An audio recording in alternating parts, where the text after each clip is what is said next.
자, 혹시 한국에서 가장 비싼 국유재산 뭘까요? 힌트, 서울에서 부산까지 쭉 뻗은 길. 딱 만들어졌을 땐 428km, 동양에서 가장 긴 고속도로였다고 하고요. 작년 말 기준으로 무려 12조 원짜리인데요. 대한민국 정부청사 4곳을 다 합친 것보다 4조 정도 더 비싼 초고가 자산입니다. 동원된 중장비만 무려 165만 대. 사람은 연인원으로 따지면 900만 명 가까이 투입됐다고 하고요. 그때 인구가 3천만 명 정도였으니까 정말 어마어마한 숫자죠. 주변에 있는 아저씨들 거의 다 나가서 삽질 한번 했을 정도로. 공사비도 당시 금액으로 429억 원이 들었는데요. 그때 나라 살림 예산의 30% 정도였다고 합니다. 놀라운 건요, 이렇게 엄청난 대공사가 불과 2년 5개월 만에 후딱 완성이 됐다는 겁니다. 멕시코에서는 더 짧은데도 40년 넘게 걸린 고속도로도 있다고 하는데요. 원래 16시간 걸리던 거리가 5시간으로 줄었고요. 전국이 일일 생활권이 되면서 효과도 엄청났습니다. 경제가 살아나고, 근데 삽도 뜨기 전부터 반대도 많았고요. 부작용도 있었고요. 자, 며칠 뒤면 벌써 전구간 개통 55주년을 맞는데요. 대한민국 1번 고속도로, 서울, 대전, 대구, 부산 찍고, 아하, 경부고속도로입니다. 따님은 어디에 있나 서울에 있나 1960년대는요, 말도 못하게 열악했습니다. 전쟁이 끝난 지 얼마 안 됐고, 삼양편 기억하시죠? 꿀꿀이죽을 먹겠다고 길게 줄 서 있는 사람들, 그렇게 하루 먹고 사는 게 제일 큰 문제였는데요. 그게 딱 그때입니다. 또 다른 줄도 있었는데요. 생계를 위해서 줄을 서서 피를 파는 사람들, 매혈이라고 하죠. 하정우 배우가 감독이자 주연으로 나왔던 영화에서도 그런 장면이 나오고요. 가장이 피를 뽑아서 파는, 그때 국민소득이요, 고작 83달러. 필리핀이나 태국, 심지어 아프리카 국가들보다 낮았다고 하고요. 대통령이 필리핀에 가서 이런 얘기도 했다고 하잖아요. 우리 한국도 언젠가는 필리핀처럼 잘 사는 나라가 될 수 있으면 좋겠습니다. 교통 상황도 비슷했는데요. 일제 때 만든 철도가 대표적인 교통수단이었고요. 비둘기호라고 혹시 타봤어요? 전 타봤는데, 역이란 역은 다 섰다 가는 거라서 서울에서 부산까지 12시간이 넘게 걸렸다고 하고요. 당시 특급 열차가 무궁화호였는데 그 밑에가 통일호, 그 밑에가 비둘기호였던 거죠. 자동차도 있긴 있었는데 흔하진 않았거든요. 1955년에 최초의 국산 자동차가 나오는데 지프 스타일로 된 거, 이름이 좀 그렇죠.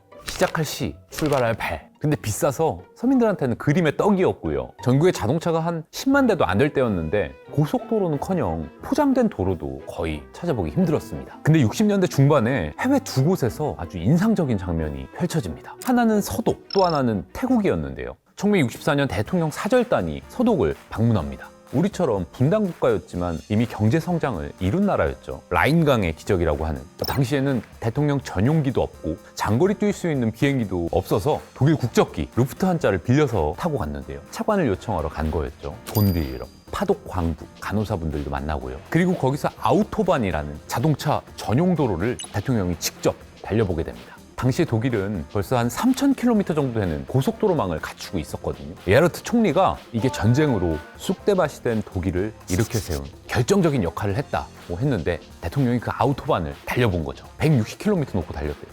그래, 이거다. 이게 필요하다. 거기서 필요성을 확 느낀 거죠. 우리나라에도 이런 도로를 만들어보자. 돌아와서 본격적으로 구상에 들어갑니다. 고속도로 건설 계획 조사단도 만들고요. 근데 문제는 돈도 돈이지만 그때까지만 해도 국내 건설사들이 고속도로를 만들어 본 경험이 전혀 없었어요. 말 그대로 백지 상태. 근데 바로 그 시점에 아주 반가운 소식이 딱 전해집니다. 1966년 현대건설이 태국에서 고속도로 공사를 따낸 겁니다. 무려 29대 1의 경쟁률을 뚫은 대형 프로젝트였는데요. 최초의 해외 건설 기술 수출이었고요. 태국 남쪽에서 말레이시아 국경 쪽으로 98km 2차선 고속도로를 닦는 공사였는데 약 520만 달러, 당시 환율로 14억 8천만 원이나 됐고 국민들의 관심도 엄청났습니다. 근데 수주의 기쁨은 잠시 엄청난 난관에 부딪힙니다. 낯선 환경과 날씨, 또 말도 안 통하는 현지에서의 그런 문제들이 계속 발생하고요. 하지만 이런 여러 가지 문제들을 하나하나 이겨내고요. 정해진 기간 안에 완공을 해냅니다. 여기 신입사원 때 파견됐다가 나중에 유명해진 사람도 있었죠.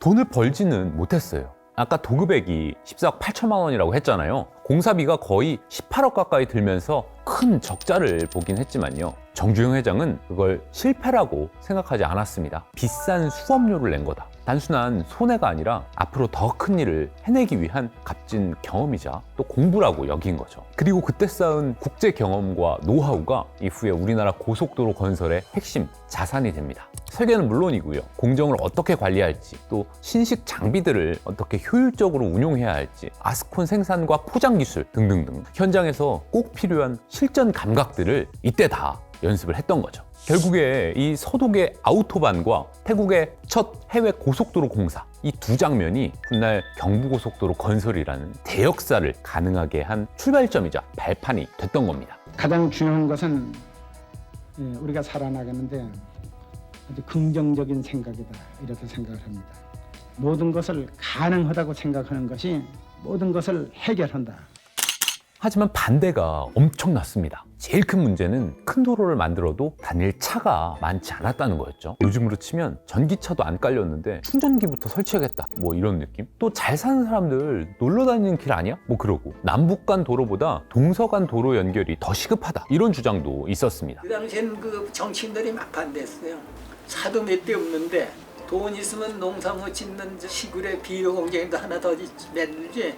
호남이랑 강원도 쪽에 반발이 컸습니다. 그래서 원래는 청주에서 바로 대구로 이렇게 쏘는 건데 밑으로 좀 더 내려서 대전을 경유하게 하고 바로 호남고속도로를 만들겠다. 대전에서 전주 구간이랑 서울에서 강릉, 영동고속도로 계획도 나온 거죠. 아무튼 예산이 정말 부족했습니다. 당시에 우리나라 1인당 국민소득이 142달러였고요. 인구가 3천만이었는데 나라 전체 차량은 10만 6천 대였고요. 수출액이 고작 3억 2천만 달러. 이런 상황에서 한 해 예산의 4분의 1이 들어간다는 건데 400km가 넘는 고속도로를 만든다는 건 누가 봐도 쉬운 일이 아니었습니다. 심지어 국제부흥개발은행 IBRD에 차관을 요청했는데 거기에서도 아니 개발도상국에 고속도로가 무슨 필요냐, 돈을 줄 수 없다. 차관 발급을 거절하고요. 고속도로 시기상조다. 하지만 반대에도 밀어붙입니다. 강한 확신이 있었던 거죠.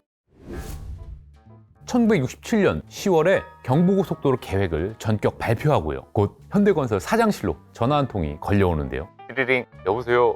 청와대로 들어오십시오. 군 공병대에도 전화가 가고 하나둘 사람들이 청와대로 모입니다. 건설부 사람들이 쭉 있고 거기서 나온 말, 고속도로를 만듭시다. 최소한의 비용으로 최단 시간에 서울에서 부산까지 다들 예산이랑 구체적인 계획을 내놓으시오. 각각 예산안을 짜왔는데 건설부는 650억 원, 육군 공병감실은 490억, 재무부는 330억. 근데 서울시는 180억 원을 써냅니다. 최고가랑 최저가의 차이가 470억 원이나 나고 현대건설은 처음에는 380억이 든다고 했다가 그렇게 많이 드나 하니까 280억으로 바로 낮췄다는 얘기도 있고요. 아무튼 정부는 300억에 10%의 예비비를 더해서 총 330억 원의 공사비를 책정하고요. 그리고 대망의 1968년 새해가 밝았습니다.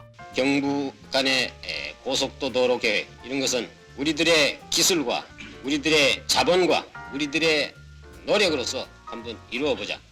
근데 1월 21일에 북한 김신조 부대가 청와대를 습격하고요. 목 따러 왔수다. 며칠 뒤에는 뿌에블로 납치 사건이 터집니다. 당연히 또 반대가 심했습니다. 근데 싸우면서 건설하자. 그리고 1968년 2월 서울의 끝 원지동에서 역사적인 첫 삽을 뜨게 됩니다. 엄청나게 빠른 스피드였고요. 현대건설을 포함해서 총 16개의 건설사가 구간을 나눠서 맡았습니다. 현대가 전체 7개 공구 중에서 3개를 했고요. 왜냐? 경험이 일단 그 태국공사 있었잖아요. 첫 번째 구간 서울 수원 공구를 현대가 먼저 시범을 살짝 보이고 각자 나눠서 착수하는 그런 식으로. 근데요, 현실은 진짜 녹록지 않았습니다. 길을 낸다? 좋죠. 근데 장비가 있어야 될 거 아니에요? 당시에 제대로 된 중장비가 국내에 거의 없었습니다. 겨우 굴러다니는 게 6.25 때 쓰던 낡은 장비들, 고장나면 부품도 잘 없고 고치기도 힘든. 특히 크레인 같은 건 전국에 몇 대 있었을까 싶을 정도로 귀했죠. 그래서 어떻게 했냐? 미국과 영국, 프랑스, 스웨덴 같은 나라에서 최신 중장비를 빌려오는데요. 돈도 없어서 외상으로. 이 공사 끝나면 반드시 갚겠습니다. 약속을 하고요. 그렇게 우여곡절 끝에 구한 장비들이 하나둘 한국 땅에 도착하는데요. 사람도 부족했습니다. 그냥 사람 말고 전문적인 인력. 그래서 군 공병 장교들을 대거 투입하는데요. 공대 출신, 공고, 토목과 출신들, 실전에 강한 사람들을 우선 불러 모으고요. 또 공병대 부대도 공사 현장에 투입합니다. 그렇게 공사판다운 현장의 모습이 서서히 갖춰집니다. 군사작전 하듯이 했고 하루에 18시간, 19시간씩 일을 했다고 하고요. 일요일 휴일도 없이 출퇴근 시간도 없이 거기서 그냥 먹고 자고 하니까 밤낮으로 일하면서 공사 기간을 조금씩 줄입니다. 우리나라에서는 처음으로 건설되는 이 고속도로는 서울과 부산 사이를 가장 가까운 거리로 단축시켜 일일 생활권을 만들게 될 것인데, 고속도로라는 게, 길이라는 게 그렇잖아요. 산이 나오면 터널을 뚫고, 강을 만나면 다리를 놓고, 그렇게 최대한 직선으로 빠르게 조금씩 닦아나갔는데요. 근데 진짜 험한 구간이 기다리고 있었습니다. 바로 충북 옥천의 당제터널. 여기가 얼마나 깊숙하고 외진 곳이냐면요, 소백산맥줄기가 딱 수직으로 직각으로 딱 누워 있는데요, 우회할 길이 없는 거죠. 첩첩산중이라서 그 동네 사람들 중에는 자동차도 기차도 평생 못 본 사람들도 있었다고 하고요. 길이 너무 안 좋아서 중장비 투입 자체가 거의 불가능했던 곳이었습니다. 그래서 어떻게 했을까? 사람이 무거지고 그것도 방법인데, 소 달구지를 써서 장비를 날랐는데요. 측량 장비부터 하나하나 소 뒤에다가 싣고 간 거죠. 지금처럼 항공사진 같은 게 잘 없을 때니까 사람이 직접 걸어다니면서 측량도 하고, 그렇게 겨우겨우 터널 공사에 착수하는데요. 당시 기술로는요, 이 500m 이상 되는 긴 터널을 뚫는 게 거의 불가능했습니다. 그래서 암질이 안정적인 산 가운데가 아니라 골짜기 사이를 뚫을 수밖에 없었는데요. 첫 삽을 뜬 지 16일 만에 터널이 무너졌고요. 암질이 굉장히 무른 곳이어서 발파를 할 때마다 계속 토사가 무너지는데 무려 13차례나 낙반 사고가 발생했고요. 그게 끝이 아니었습니다. 터널 공사는 그냥 계속 뚫고 나가는 게 아니라 발파를 한 다음에 무너지는 걸 막기 위해서 벽에 콘크리트를 붓고 그게 단단하게 굳기를 기다린 다음에야 또 한 발 한 발 나갈 수가 있었는데요. 여기서 문제는요, 콘크리트가 단단해지기까지 걸리는 시간이 무려 8일 정도였습니다. 그 속도로 계속 갔다간 정해진 기간 안에 공사를 완공하는 건 절대 불가능한 상황이었고요. 개통식은 2달밖에 안 남아서 하루하루 시간과의 전쟁인데 현장에 초비상이 걸린 거죠. 머리를 맞대는데 현장 소장이 한마디를 합니다. 이 한마디가 결국 불가능을 가능하게 만든 한마디였습니다. 근데 상황을 쭉 지켜보던 정주영 회장이 외칩니다. 스톱! 돌려! 1분 1초가 급한 상황. 철도 화차 대신에 육로로 가자.